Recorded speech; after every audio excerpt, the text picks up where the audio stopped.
So, ayan, nandito kami ngayon ni Ayon at pupuntahan natin yung tinaguriang dagat sa gitna ng gubat. Siguro mga isang taon na ang nakalipas nung aming ipinalabas to sa inyo. So ngayon bumalik kami pero ngayon ay sobrang sukal. So ngayon po ay alas 6:30 pa lang ng umaga kaya ang mapapansin nyo ay parang medyo madilim. So kahit masukal na ay babalikan natin para alamin natin kung ano ang sitwasyon ngayon at kukuha kami ng sample ng tubig.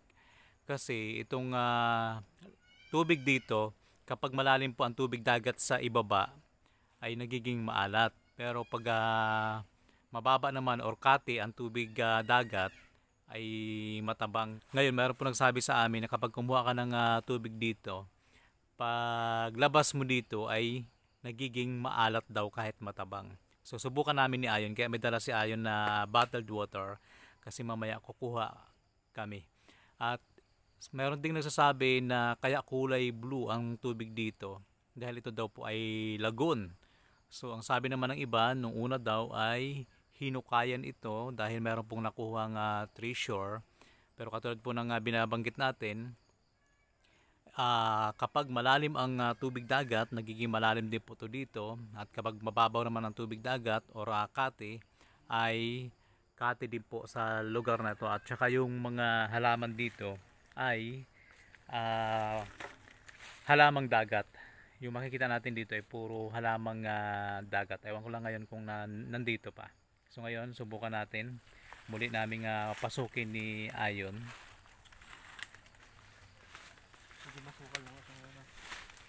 Oo, hindi siya katulad nung unang pasok namin dito na medyo malinis. So ngayon ay masukal na.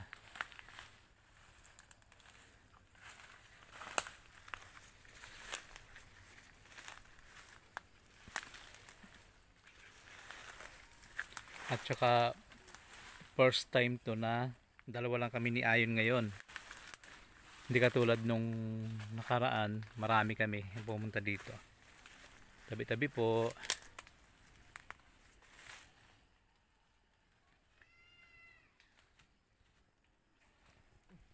Ano? Ha? Parang may naliligo. Ayan, wag lang po tayo masyadong maingay dahil sabi na Ayon kanina parang may naliligo daw. Kinikilabutan ako.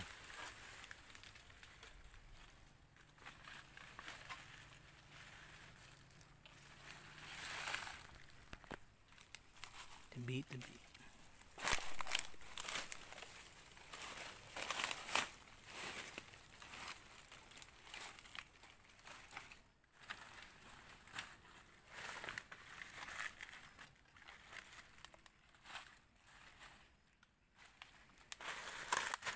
Hi.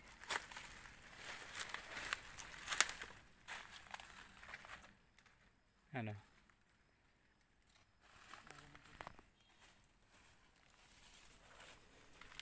So, ito na yung pangatlong balik namin dito. Pang-apat. Pero ngayon lang ako nakaramdam na parang kinikilabutan ako. Siguro dahil dalawa lang kami ni Ayon ang nandito. Tabi-tabi po.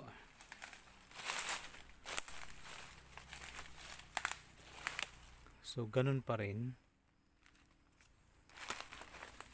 Kaya lang parang madumi na siya ngayon, no? Oo. Ayan po. Hindi siya katulad dati na malinis yung tubig niya. Ngayon, marami na pong dahon. Pero kulay asol pa rin po yung tubig. Ayan po kung mapapansin nyo. Kulay blue pa rin yung tubig. Kaya lang, nakakatakot dumungaw dyan. Kasi parang may biglang aahon. Tabi-tabi po. Kinikilabutan talaga ako. Iba yung pakiramdam ko talaga. Parang yung aking batok ay tinataas tapos yung aking aking tainga ay ano yun yan? Ito yan? Ha? Ano sabi niya? Wala? Ayan, may, habang nagsasalita ako may narinig ako nagsabi na so ngayon po ay kati kaya ang tubig niya hanggang dyan. Pero kapag malalim pa tubig, abot to hanggang dito sa bato po na ito. Kasi nung huling punta namin, yan hanggang dito, abot po yan ng tubig. Ayan po, yan pala ang bakas ng tubig. So, ayun naman po yung mga halamang dagat. Ipakita natin So yun po, nang sabi ng mga basher parang ipinatong daw doon sa may bato. Paano mo mapatong yan dyan ay malalim yan. Tapos sa gitna yung bato. Pero kung papag-aralan nga natin, kung ginawa man yan pero parang matalinhaga. Kasi nga, parang siyang garden din talaga na inilagay dyan yung halaman na yan sa gitna po ng bato pero natural po yan kasi wala po namang mga ahas dyan na pumunta dahil nga po nakakatakot yung lugar. Tapos doon naman di na kami makapunta doon dahil para siyang kumunoy doon naman ay nandun din yung ibang mga halamang dagat at kahoy na nabubuhay sa dagat. Ayun ang nakapagtataka lang dito, wala naman palang lagusan to dito kung mayroon man kapag sobrang lalim ng tubig. So, napakatahimik ng tubig. Parang gumagano ng tubig Kaya nga. Hindi ko maintindihan talaga naramdaman ko ngayon. Ba't para akong kinikilabutan? Gumagalaw ang tubig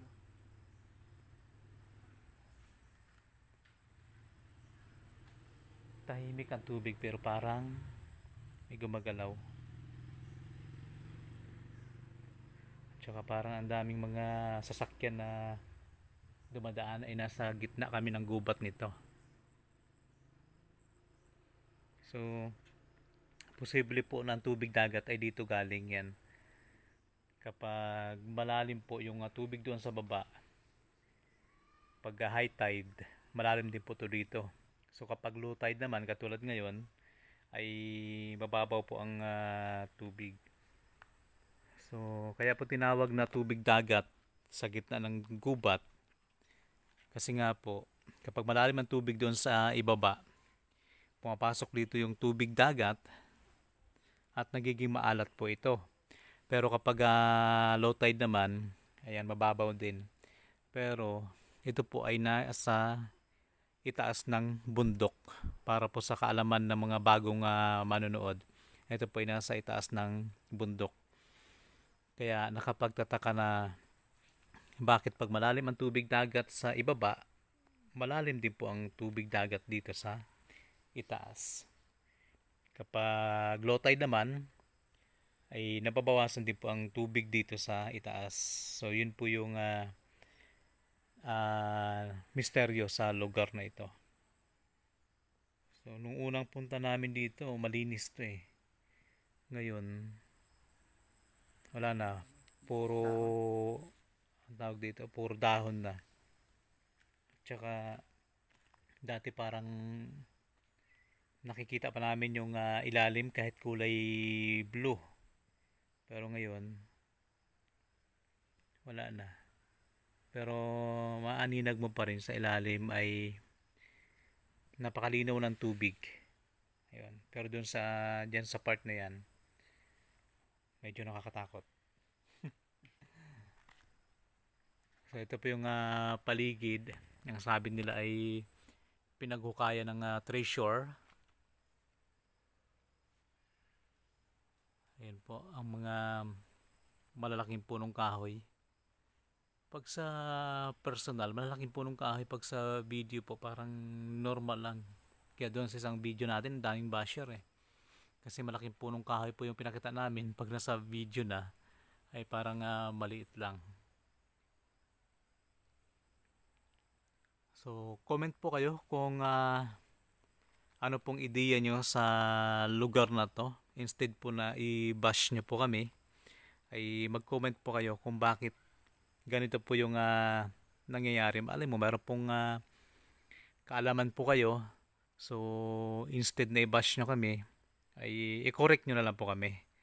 Mag-comment po kayo dyan sa ibaba kung ano po yung paliwanag sa science, kung bakit nangyayari yung ganito na nagkakaroon siya ng tubig dagat dito po sa gitna ng gubat. Hindi naman siya totally talaga lahat ay maalat. Yun lang, katulad na nabanggit natin kanina, kapag malalim ang tubig dagat sa ibaba, ay nagiging maalat po yung tubig dito. Kapag low tide naman po, hindi naman po. Pero ngayon, susubukan namin ni Ayon, kukuha kami ng sample. Tapos, mamaya, paglabas namin dito, titingnan natin kung magiging maalat nga ba ang tubig. Kasi sabi ng iba, kapag kumukuha sila ng tubig tabang dito, pagdating nila sa, ano yan?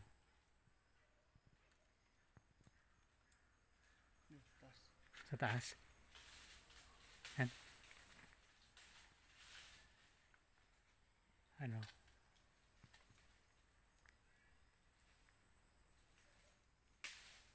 Yun. Ano ba? Ay, ahas. Ahas. Ahas yan.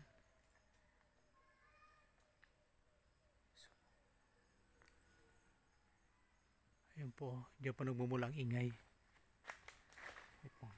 Gusto tayo. Ayun o. Hindi makita masyado eh.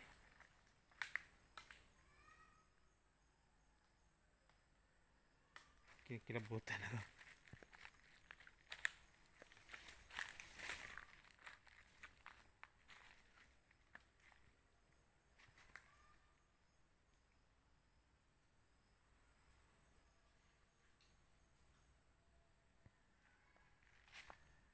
Ano kaya ano?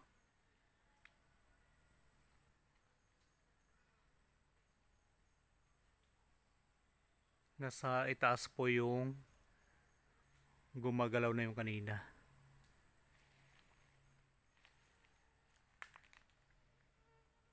Naka-zoom na po yan.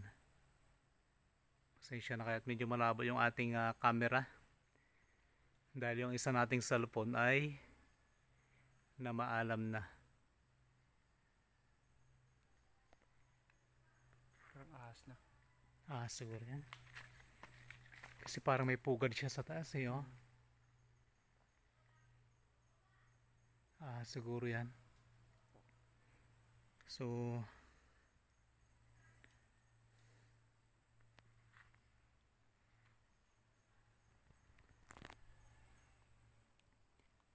ayan, salamat nga pala kay Ma'am Joanne T sa palaging pagpapadala ng super thanks at star sa Mindoro Biners TV, at maraming salamat din dahil mayroon siyang maagang pa-birthday sa akin, pang dagdag sa pambili po ng cellphone, dahil yung ating cellphone ay medyo hindi na nagagamit. Ito pa inihiram na lang namin yung aming pinang video at pinang i-edit. Kaya kay Ma'am Joanne T, sa kanyang maagang pa-birthday, maraming salamat. May pandagdag na tayo sa pambiling cellphone. Kaya sa mga manonood nito, sana po wag niyo pong i-skip ang commercial para makabili po tayo ng bagong magagamit na camera para po sa ating pagbablog. Maraming salamat sa inyo pong pagsuporta. Ano kaya ano?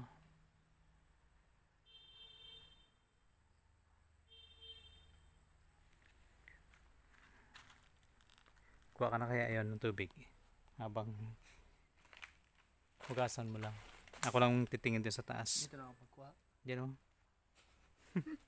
Sige, ako na bahala. Bo, ako bahala. Mauna ka rin matakbo.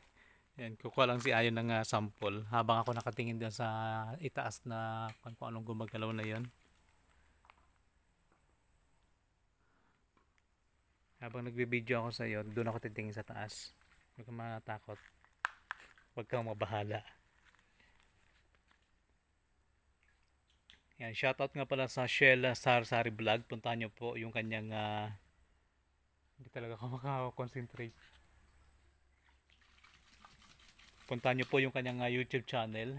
At maraming salamat sa ating mga suking tagapanood, tagapagtangkilik ng Mindoro Binors TV YouTube channel. Kailangan na talaga naming magmadali para makaalis kami sa lugar na to dahil parang mapanganib. Kaya pala parang hindi ako mapakali kanina kasi may nagbabadya talaga na hindi maganda.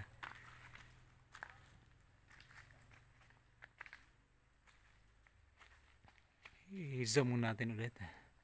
Ahas nga yan.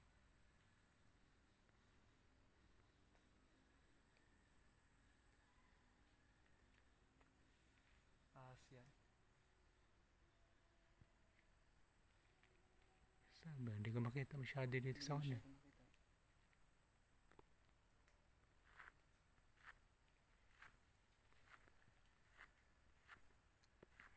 So sa mga nagtatanong kung gaano po kalayo yung dagat dito, ay sobrang malayo po sa lugar po na ito. Ito po kasi ay nasa bundok lang. So doon na lang po namin titikman yung tubig na dala namin sa kalsada kasi dito parang hindi talaga safe.